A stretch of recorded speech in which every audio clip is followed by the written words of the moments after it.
Kyle Montgomery, former Pro Bowler Dorsey Levens, welcoming you inside our ACC Digital Network studios. The Wake Forest Demon Deacs under the lights going prime time on Saturday night against Notre Dame. Unfortunately for them, unable to shine as they lose to the Fighting Irish by the count of 24-17. Dorsey, you know what they say. It's an old saying.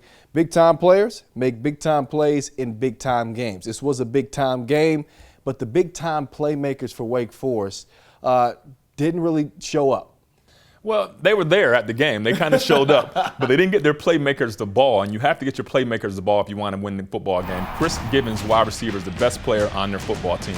Held to only 57 receiving yards. They did try to get him involved in the run game with a few reverses, 4 carries, but that's not his strength. It's really not his strength. Running the ball goes to Brandon Pendergrass and Josh Harris.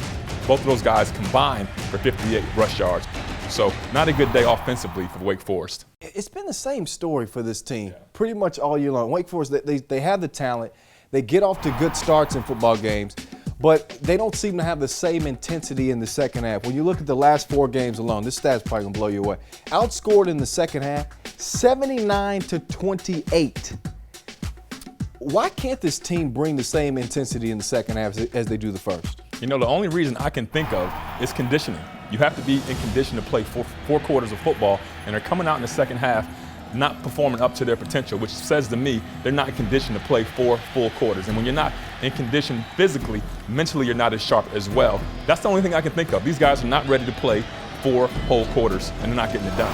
At some point, does that also fall on the head coach?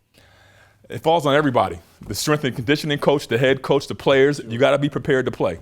All right, Wake Forest falls to 5-4 on the year. Next up, they get a tough one against the Clemson Tigers.